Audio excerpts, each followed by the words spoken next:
नमस्कार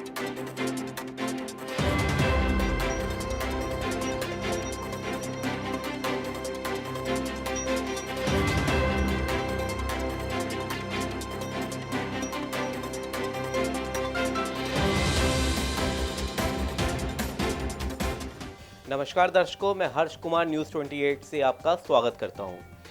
देश की आधी आबादी, जी हां, महिलाएं, लड़कियां अपनी रिस्पेक्ट को लेकर, अपने इज्जत को लेकर बहुत ही संकोची हैं।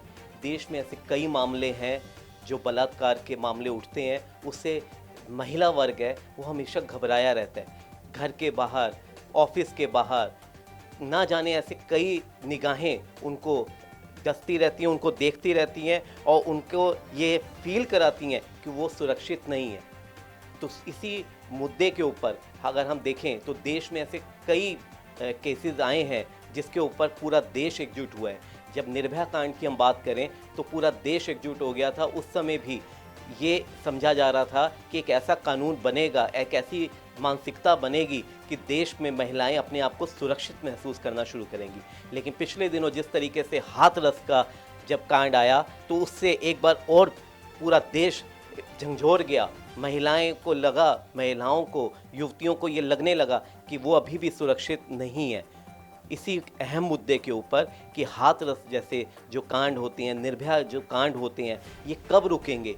कब हम जब टीवी चैनल खोलेंगे तो हमें बलात्कार जैसी खबरें नहीं देखने को मिलेंगी? जब हम पत्रिका उठाएंगे, समाचार पत्र उठाएंगे, तब हमारे उसके अंदर भी हमें ये बलात्कार जो केसेस होते हैं वो नहीं दिखेंगे। ऐसा दिन कब आएगा? हाथरस की घटना के ऊपर हम सीधे बात करते हैं दिल्ली पुलिस महासंघ के प्रेसिडेंट और दिल्ली पुलिस से रिटायर्ड एसीपी वेद भूषण जी से, और उन्हीं से जानते हैं कि हाथरस की जो घटना थी वो क्या थी। उस पर पुलिस महकमे के ऊपर भी काफ़ी चोट पहुंची, प्रशासन के ऊपर चोट पहुंची, हमारी व्यवस्था के ऊपर चोट पहुंची और पूरे मीडिया ने इसको बहुत ही अहम तरीके से दिखाया और पूरा देश एक तरीके से इस हाथरस कांड के ऊपर नज़रें गड़ाए बैठा है कि इसमें क्या निकलकर सामने आएगा। हम सीधे बात करते हैं वेद भूषण जी से। नमस्कार सर, स्वागत है आपका हमारे न्यूज़ 28 चैनल पर। नमस्कार, न्यूज़ 28 के दर्शकों को मेरी तरफ से नमस्कार। देखिए, जो हाथरस कांड हुआ इसकी पूरी बैकग्राउंड यदि आप समझें, हिंदुस्तान के अंदर जो नेशनल क्राइम रिकॉर्ड ब्यूरो, जो सरकारी आंकड़ा जिसको बोलते हैं, हर घंटे में 3 रेप होते हैं।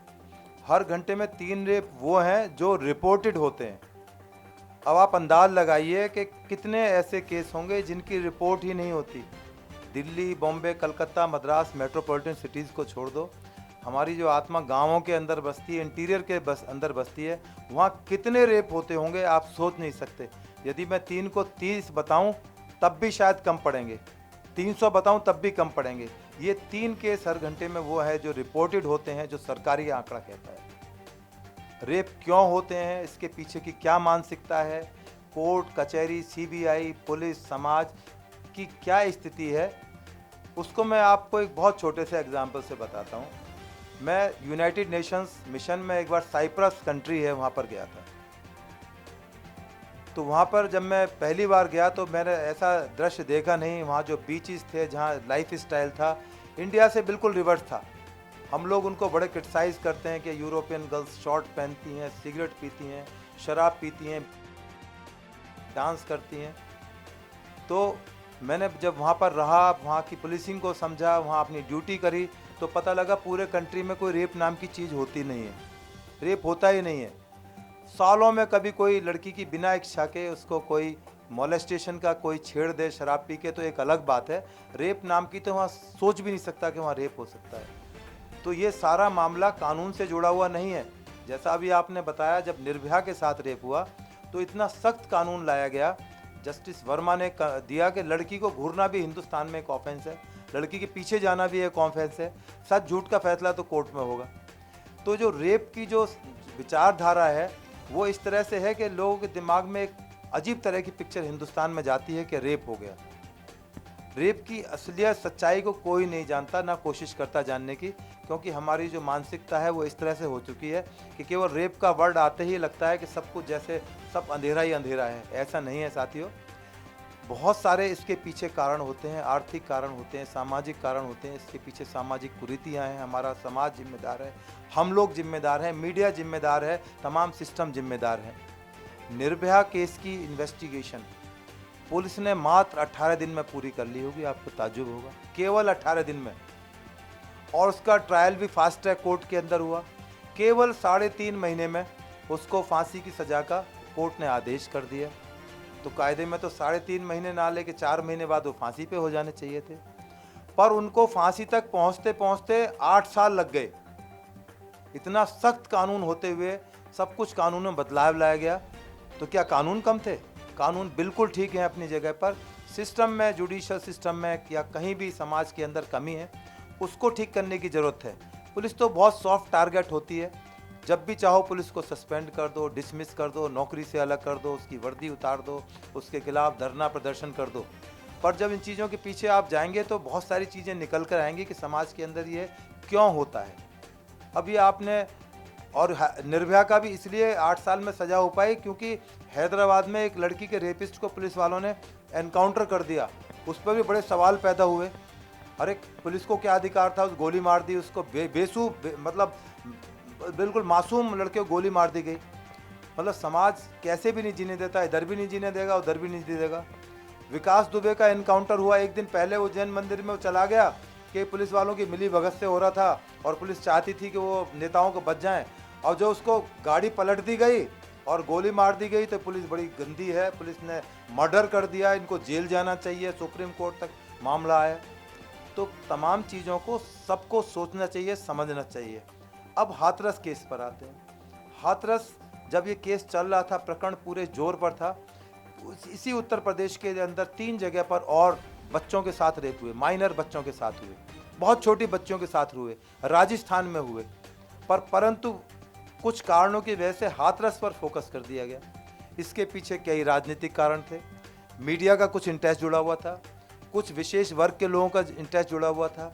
इस पर बिहार की राजनीति, महाराष्ट्र की राजनीति, पता नहीं कौन कौन सी, शिवसेना, बीजेपी, कांग्रेस, समाजवादी, मुलायम सिंह यादव, फलां यादव, उनकी पार्टी, सब उसमें कूद पड़े जैसे पता नहीं महायुद्ध हो रहा हो, उसकी असलियत को जाने बिना, उसकी असलियत को पहचाने बिना।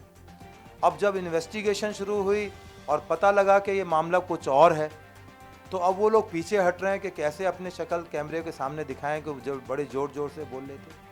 जैसे आपने देखा होगा सुशांत राजपूत के केस में कितना हंगामा हुआ, कुछ चैनल्स में ऐसा कर दिया, हर घंटे में खुलासा हो रहा है।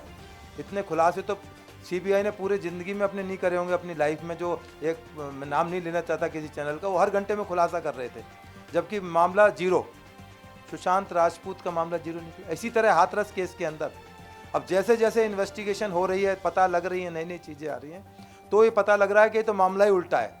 हाथरस केस में सर जिस तरीके से पुलिस ने अपनी भूमिका जो उसकी दर्शाई गई, देखी गई कि उन्होंने बहुत जल्दी बॉडी को जलाने वाला जो, हाँ, मैं उसी पर मैं आने वाला था, क्योंकि इतनी बड़ी साजिश की जा रही थी कि यदि उसकी बॉडी को ना जलाया जाता उस रात, तो हो सकता था बहुत सारी लाशें बिछती, बहुत महीनों तक डिमॉन्स्ट्रेशन फेस करने पड़ते।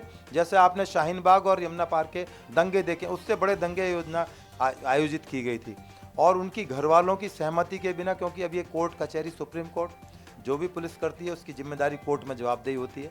यदि पुलिस वालों ने गलती किया होगा तो पुलिस वालों को कोर्ट छोड़ेगी नहीं। पुलिस वाले जेल भी गए हैं, फांसियाँ भी हुई हैं पुलिस वालों को। इसी दिल्ली शहर के अंदर पुलिस वालों को फांसी हुई है, आजीवन कारावास, आज भी जेल में पड़े हुए हैं। कनॉट प्लेस शूट आउट बड़ा मशहूर केस रहा है, उसके जो अक्यूज थे आज भी जेल में पड़े हुए हैं, एसीपी रैंक के अफसर, इंस्पेक्टर रैंक के अफसर जेल में पड़े हुए हैं। तो तमाम को धैर्य रखने की जरूरत थी। अब वो कहानी उल्टी लग रही है, उसमें पता लग रहा है वो लड़का और लड़की का कोई अफेयर था, 104 बार आपस में उनकी बातचीत हो रही है, कॉल हो रही हैं।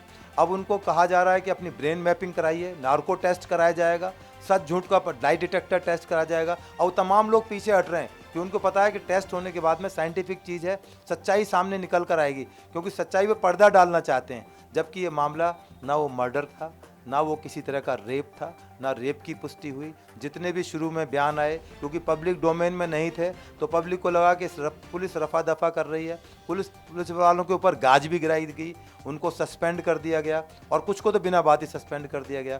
तो ये जो हाथरस सेप है, आज उसकी इलाहाबाद हाई कोर्ट के अंदर सुनवाई चल रही है, सुप्रीम कोर्ट में उसकी तारीखें लग रही हैं।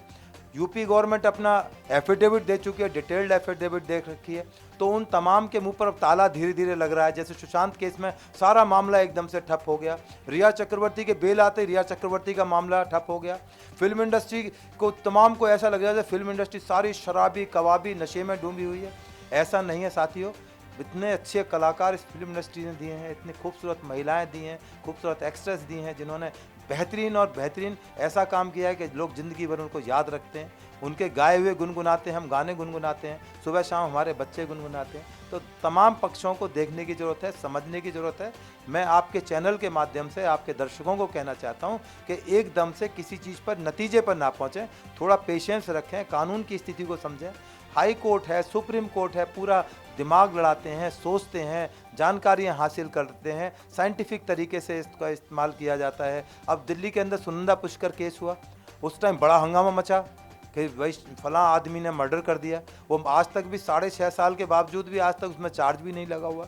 पटियाला हाउस कोर्ट में वो फाइल पता नहीं कहाँ पड़ी होगी, 6.5 साल में चार्ज भी नहीं लगा। इन्वेस्टिगेशन ट्रायल तो बहुत दूर की बात है। तो इसलिए तमाम चीज़ों पर जो हमारी एक आदत बन चुकी है एकदम रिएक्ट करना कि हाँ ये गलत हो गया, नहीं, सोचो समझो और पहले तमाम चीज़ों को समझने की ज़रूरत है। तो हाथरस कांड को लेकर इतनी जल्दबाजी ना करें, हो सकता है ये पिक्चर आने वाले टाइम में रिवर्स हो जाए, लोगों को बड़ा शर्मिंदगी उठानी पड़े, बहुत चैनल्स को शर्मिंदगी उठानी पड़े कि वो क्या क्या बकवास कर गए और निकल कर क्या आ रहा है। क्योंकि आपका चैनल एक बहुत अच्छा चैनल है, सीजन चैनल है, इसलिए वो बातें दिखाएं जो सच्चाई के नज़दीक हों। झूठ फैलाना बहुत आसान है पर झूठ के पैर नहीं होते, आपने सुना होगा झूठ के पैर नहीं होते। तो इसलिए सच्चाई दिखाएंगे, लोग आपको पसंद करेंगे, लोग आपको लाइक करेंगे, आपकी बात समाज के अंदर जाएगी और एक समाज को अच्छा रूप आप दे सकेंगे।